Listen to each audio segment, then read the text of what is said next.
The images in this story are graphic, and as such, they have been blurred. It's a sad story. I feel really bad for this woman, Mary Costantino. She's 50, a Democrat, mercilessly beaten by a homeless attacker in Portland, and she's now switched to Republican. You see, I look at all these big issues pertaining to esoteric news stories about corruption and shady dealings, and I'm passionate about those things.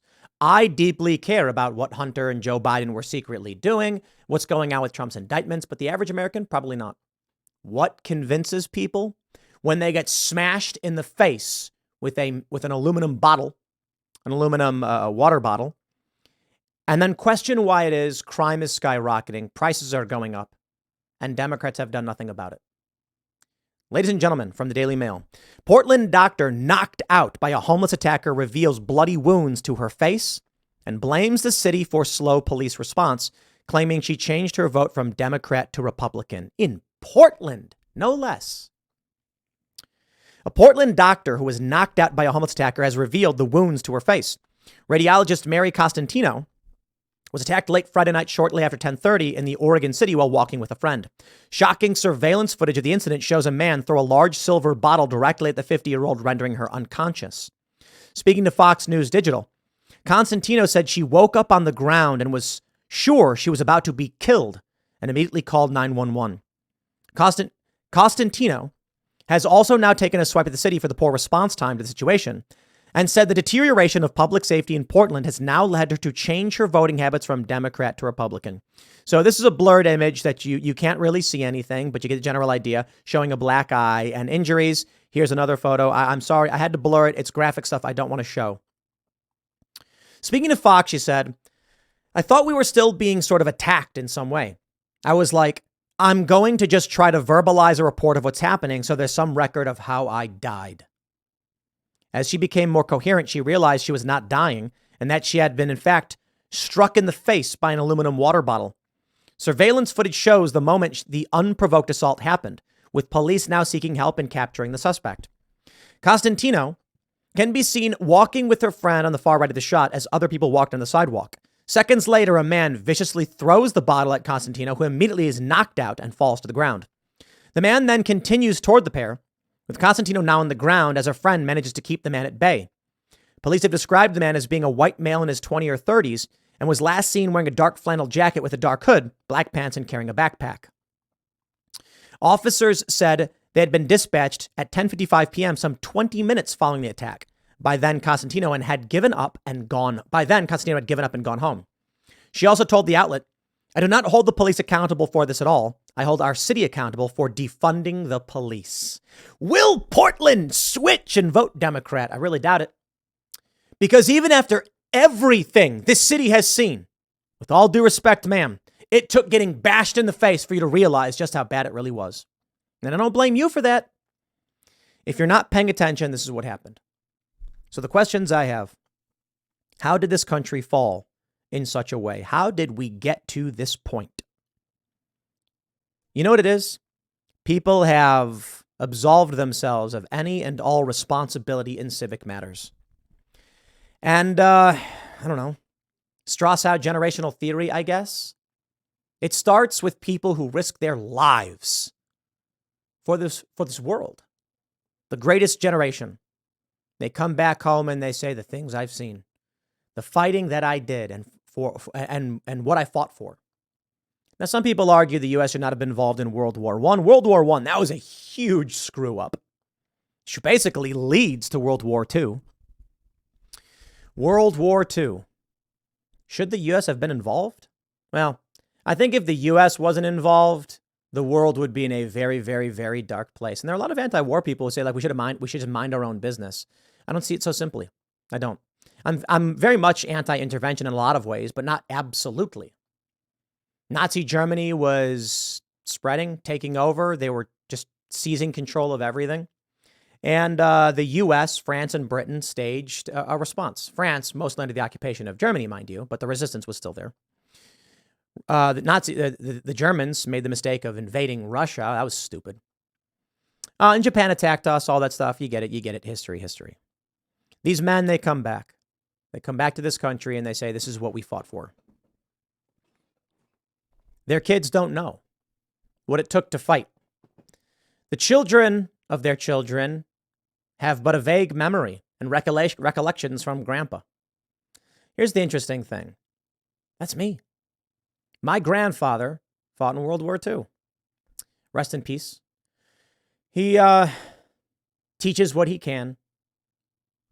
But my parents didn't see World War II. My dad was a Marine, briefly. And so these lessons are lost. And then there is a next generation, another generation. I've not seen war. Granted, to be fair, I've seen civil unrest, the precursor to civil war and things like that. I'm a special case. I'm different. Certainly not a combat veteran or anything like that. They've seen more than me.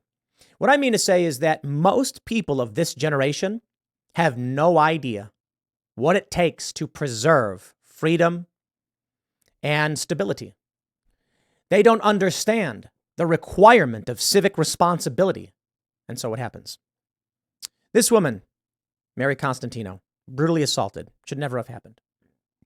Only now does she actually say she's changing her voting habits. You mean 3 years ago, in the mass riots and the fire bombings, you didn't care? They don't care. They vote for self-interest, and as long as the Democrats keep saying nice things, good thing, they'll keep voting for it until one day someone walks up and bashes you in the face. Then maybe you'll change their voting habits, because we're a sick generation. And I don't just mean like millennials or, whatever. I mean like all of us alive today. We are a sick culture. Better way to put it. Too many people say, none of my concern, leave me out of it. And when you do that, you let this stuff run rampant. And sooner or later, someone will come up with a metal bottle and just bash you in the face with it. And then who do you go crying to? That's the big challenge, right?